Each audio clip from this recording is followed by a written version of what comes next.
Hey everyone, welcome back to the DevOps Lab on the On-Prem to the Cloud series. This week, security with Dean Bryan. It's important and easier than you think. Don't miss it.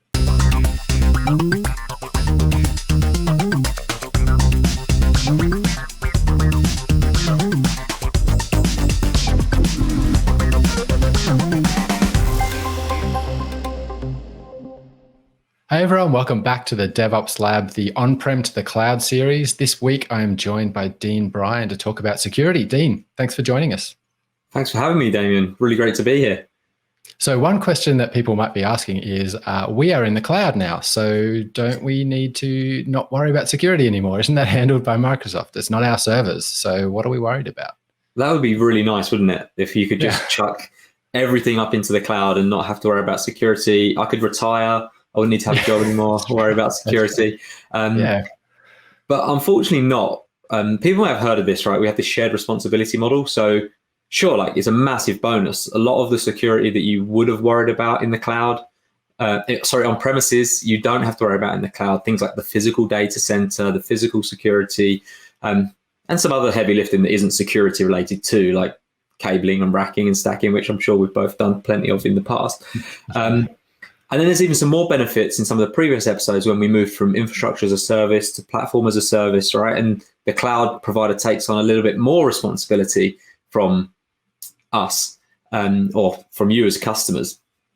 So there is some benefit from a security perspective to moving to the cloud. But the one thing that people often get wrong is that assumption that you just said, right? And we joked about there was that people think they don't have to worry about security at all, but they really do have to worry about security of their application code, of the configuration of their cloud environment, and it's quite a common pitfall that people fall under. So yeah, we certainly need to worry about security in the cloud.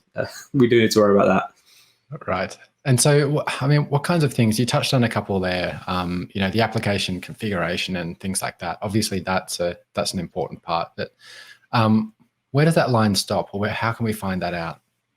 So we do publish a shared responsibility model based on the different services that you consume. It's kind of like it goes upwards like that. The more you start using platform as a service and tools like serverless, you need to worry a little bit less. But as a general rule of thumb, as a customer, you're always responsible for your application code, your data, and your cloud configuration, the configuration of the services that you're looking at, and the identity as well, right? They are giving your users access and permissions, which if we read the news, is often how data gets breached and people get exposed. Yeah, absolutely. So if we've gone through this process, we've got our code automatically getting deployed to the cloud, or it's in the cloud now. We've got all that stuff there. Can we just apply security policies and stuff to it? Like, what's the recommended approach for getting this stuff happening? So there's some stuff that we can do there around securing policies, and there was a previous episode of On-Prem to the Cloud where Stephen showed Azure policy and how we can define specific controls where stuff can be denied, right? We're not even allowed to deploy anything unless they meet certain criteria. But there's different stages, as we all know, to the development lifecycle, right? As we move along, we're talking about DevOps. We go from writing our code to building our code and testing our code and shipping our application, and not just our code, but our infrastructure as well. And if you've been watching this series, hopefully you're doing your infrastructure as code as well, right? And we speak about DevOps, and there's the term DevSecOps, which is often thrown around, and people say, like, what is DevSecOps? What is that? And to me, really, that's just about the title here is like not having security as an afterthought, which is implementing security at every single stage of your software development lifecycle, right? And the best place to do that is as early as possible. There's some reasons for that. There's actually some statistics around that. I don't have the statistics to hand, but as a general rule of thumb, the cost of breach is significantly increased the further right we get in our software development lifecycle. If perhaps out there in production and there's a breach or there's a vulnerability, then we're potentially going to get breached. Then obviously the cost is huge, right? There's reputational risk, there's real customer data involved. But if we can catch that vulnerability as our developer commits it into source control, then obviously the cost there is going to be significantly less, right? Yeah, definitely. And that kind of tracks with just code in general, right? If you can pick a bug up before you even commit your code, like that's orders of magnitude cheaper than the bug in production.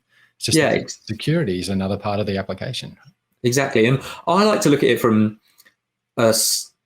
a slightly different perspective. So yeah, 100% we should do everything as far left as possible. And if we can catch it earlier, it's cheaper. But sometimes when people do DevSecOps, all they mention is pushing left. So today I want to talk a bit about pushing left. We're going to look, I'll show some demos and stuff in a moment, but also want to spend some time looking at when our application is in the cloud, because there will still be stuff that falls through the net. So we can't just say, oh, I've pushed left, I don't need to worry about everything on the right. We really need to worry about that, because if it does happen there, the cost is going to be orders of magnitude higher, right? Okay, so let's have a look at what that looks like. You mentioned shifting left. Why don't you show us what that actually looks like in practice? Yeah, so definitely, I'd love to show it. I've got a demo here. So I've forked your repository, Damien, here from the on-prem to the cloud. So obviously everything's secure, right? We don't need to worry about it, but no vulnerabilities. It's perfect code. It's all perfect. So we're about to find out. So let's add some security functionality to this repo. And I mean, realistically, short of the developer finding something through their editor or their IDE, that as they commit it into source control is probably the furthest left and the best place to identify vulnerabilities, right? So last year around the Microsoft Build Conference, GitHub and GitHub Satellite, GitHub announced some security features for their repositories in GitHub. And I'm just going to show you literally how easy it is to just add some security checks to our repo that we don't have today. So I can just click on the security tab here, and it gives me a couple of options here. So first, I can set up a security policy. We're not going to look at that today, but I encourage people to do that. That's telling people how they can submit vulnerabilities to you for your repository here, if they were to find something. The second one is security advisories. You can create security advisories on your code and let your customers and the people that consume your code, say you're building an open source project, for example, if there are any security advisories for a particular release or version of your code. But what I want to look at today is some tools called Dependabot and CodeQL. So we'll start with Dependabot. So I can just click here and click Enable Dependabot Alerts. And what Dependabot does is it looks at the dependencies in our code. And first of all, it builds a dependency graph. It looks at the nested dependencies as well. And it will look to see if there are any known vulnerabilities in those dependencies. So I can just go ahead and enable the dependency graph here. I can also say that I want to receive alerts for new vulnerabilities. So we'll go and enable that. And then one really cool feature is that we want it to help us easily upgrade our packages to versions that aren't vulnerable. So we're going to go ahead and enable that as well. Right. And that was literally how easy it was to go and update our repository to have Dependabot and start checking our dependencies, our code for vulnerabilities in our dependencies. So I can just jump straight in here and click View Dependabot Alerts, and it will it's found one already, right? So unfortunately, Damien, your code isn't as squeaky clean as you thought it was, but it's not too bad, right? So we can click into this one here, it's a Bootstrap vulnerability, so the JavaScript package for making the front end look nice and pretty. And it's telling you that there is a vulnerability in Bootstrap 4, which is of any version before 4.3.1. Looks like we've got cross-site scripting in some kind of piece of the code, the tooltip or particular attributes. If you're using those particular attributes in your code, potentially there's a cross-site scripting vulnerability there. Right. So you just need to upgrade, basically. Okay. So so this is a thing that I probably would not have discovered at all. Well, obviously didn't discover it at all, which was the fact that a dependency that I had was had a security vulnerability that I didn't know about. I didn't know I had to upgrade this thing. So it's caught this before it's actually become a problem. And I definitely wouldn't have caught this prior to this Dependabot. Yeah, exactly. It's just kind of, it's all the eyes and ears that are looking out for you and just trying to see what those vulnerabilities are in those dependencies, because as you know, like vulnerabilities are coming out every single day, and you don't know, right? If there was a vulnerability in a version you were using that comes out tomorrow, if you're not scanning your repositories for that, you're not going to know, right? Yeah, absolutely. So what do I do? That's the next question. It tells you here remediation, right? Upgrade Bootstrap to version 3.1 or later, and this is simple JavaScript here, right, with the package ID. But what's really cool about Dependabot, and bots are taking over the world or whatever, but it's actually, you can see here there's a new pull request that's been created. So if I click in there, we can see that Dependabot has actually gone and created a pull request saying that we should bump Bootstrap from 3.3.5 to 3.4.1. And I can jump in there. It was created by Dependabot. It tells me that it has no conflicts with the base branch. I can go ahead and merge that pull request there. So there we go. We're all done. The pull request branch can safely be deleted. We go ahead and delete the branch, and everything's good. So we don't have to worry about having the wrong version of Bootstrap anymore. Well, at least in my version, you may need to go and update the original one that I forked it from. Yeah, exactly. And of course, because this is it's just a normal pull request, right? It's just exactly the same as if somebody else had submitted this. So yeah, it's just everything we're familiar with already, right? Yeah. So if I had a workflow that runs through my build and all my tests and things like that, I can verify that this is actually going to succeed when I merge it back into my main branch. Yeah, exactly that. Yeah. Yeah, very cool. So that's Dependabot. You mentioned CodeQL as well. That's a different service? Yeah, so CodeQL is a code scanning tool. It enables us to scan our code for vulnerabilities in our actual code. So if we've written bad code that is open to being vulnerable.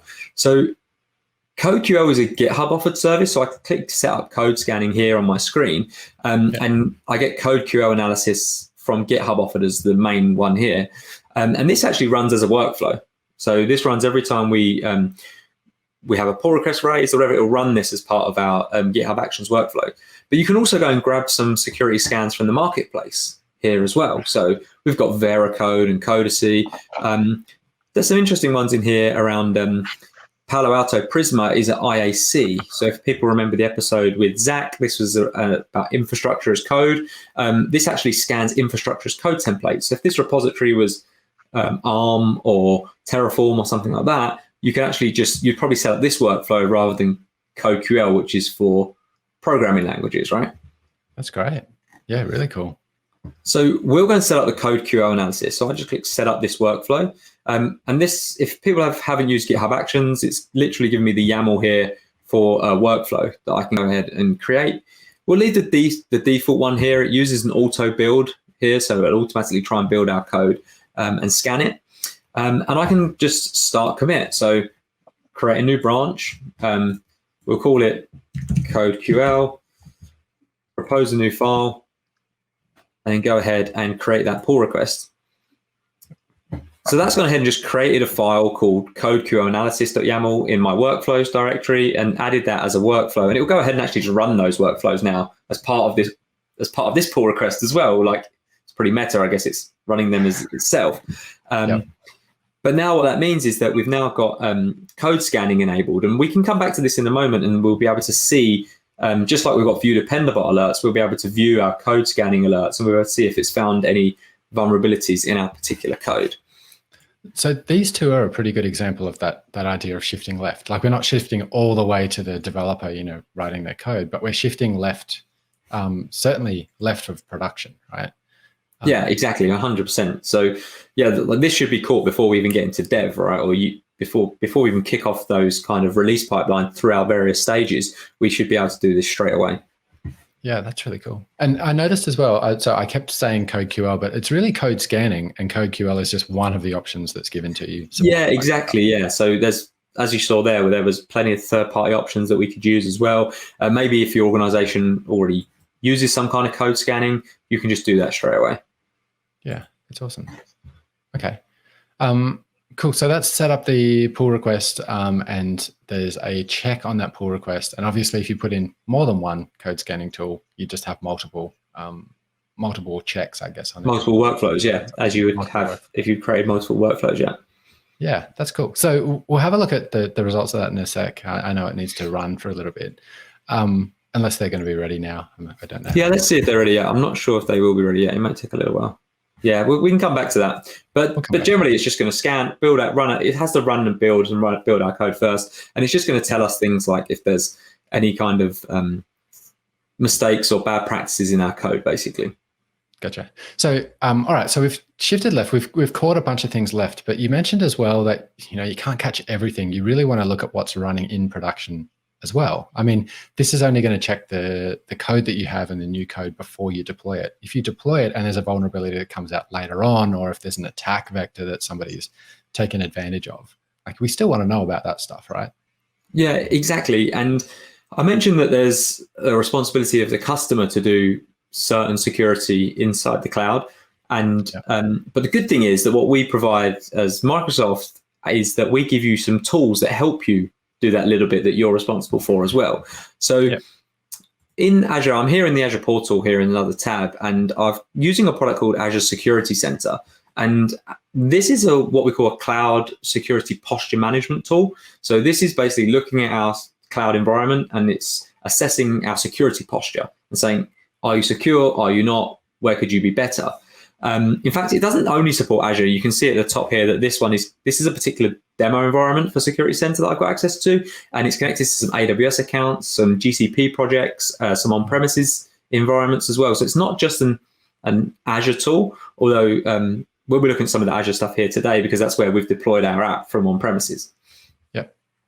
So one thing that's pretty cool that I really like, and people ask me, when I'm moved to the cloud, what's the first thing I should do about security? Like, I don't know how security works in the cloud. How can I go and learn about it, or how can I do it? I said, well, open Security Center and check out what's called the Secure Score. So this is basically a gamifying security of your cloud environment. So you can see here that this particular environment, which is a demo account, which is purposely vulnerable, so I can demo things like this, is 69%, which actually isn't a bad score, to be honest. I encourage customers to keep that above 80%. That should be like at least where people are aiming for, ideally higher, obviously. But we can click into this and it will start giving us recommendations of things that we can change inside our account to fix our secure score. So I can go into this particular subscription, the demo subscription, and start looking at all of the recommendations that it's giving me for the entire subscription. There's 1,022 resources in the subscription, so there's quite a few. But we can filter here by resource type. So we can tick here and we can click app service. Oh, it's not app service, it's called web application, I think it's called. We can tick that. We had a SQL database as well for the Mercury Health app, right? So we can go SQL Server, SQL database, and then that will refilter these results based on the particular. And this is good because certain people in an organization care about certain resources. And I'll show you another trick in a minute, actually, to filter that down to something that might just be specific to you as a developer or you as an engineer or a DevOps engineer. So we can start looking at this and say, Azure Defender for SQL should be enabled in our SQL servers, right? We have no unhealthy resources there. Everything's green, which is good. We've got that turned on. This one's interesting. Managed identity should be used in our web app, and only one of our 2 web applications is using managed identity. So this is something the customer is responsible for doing. So we can click into these recommendations and we can start seeing remediation steps, right? So it says here, to create managed identity for your web app, go to the app service or API app, scroll to the settings, select identity, and it gives us a link to some docs as well that we can go and read and understand what a managed identity is, why we should care about it.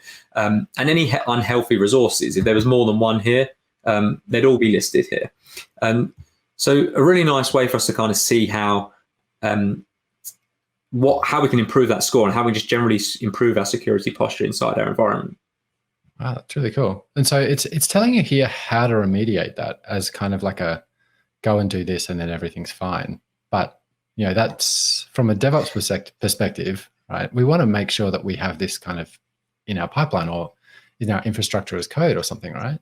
Yeah, so we're on the DevOps Lab, right? So we want to do things in a DevOps way. So yeah, 100%. So this is kind of the manual remediation steps for somebody that's kind of maybe we call it like a graphical user of Azure. They're using the portal. Maybe they're just getting started. But yeah, of course, people should be looking at this and saying, right, I need managed identity. Let's go and look at Azure Resource Manager or Terraform or Pulumi or whatever we're using for infrastructure as code, and update those templates to add a managed identity and assign that managed identity to our app service.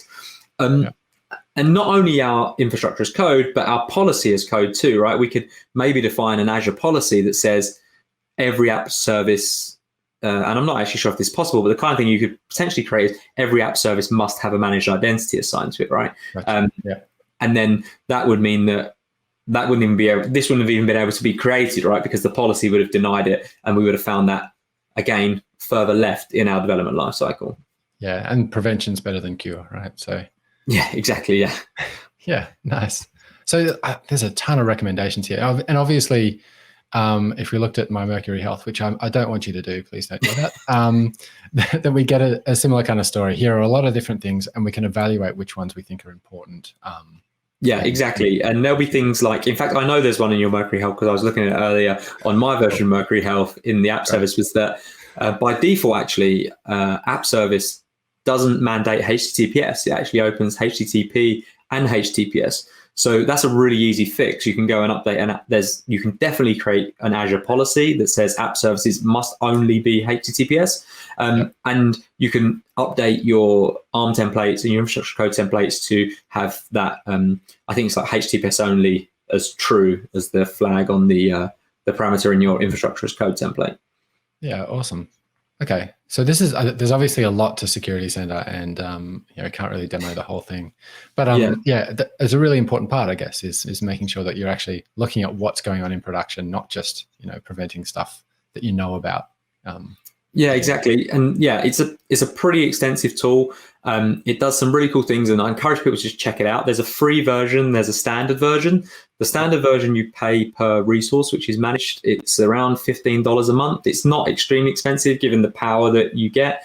And when you use the premium version, you get things like Azure Defender, which includes stuff like, if you're using containers and you're storing containers in container registry, you can scan those for vulnerabilities. You can do SQL Server vulnerability assessments. It does things like adaptive application recommendations for your servers. So that's really cool. If your servers are running particular applications, it will analyze what kind of calls they're making and apps running. It will recommend policies that you can define, say only these apps can be allowed to run on these servers. And it does the same for networking as well. It recommends network security groups based on analyzing the network and seeing what kind of traffic you should be permitting if you're not using app service and you're using VNets and infrastructure as a service as well.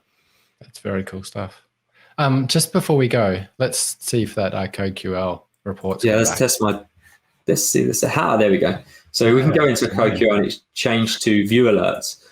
So we can go back into there and we see there was 41 alerts found for your code, or is it Abel's code? Who are we blaming for this code? I don't know.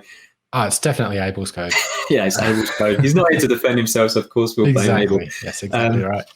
So some of these are a bit more technical around some of the code. It's picked up some JavaScript stuff here, and they're filtered here based on severity. So high, medium, you can generally tell that by the red, amber, green kind of status. And here we've got this error, inefficient regular expression. So it tells us here that there's a regular expression that requires exponential time to match certain inputs, could potentially be a performance bottleneck, and potentially vulnerable to denial of service attack.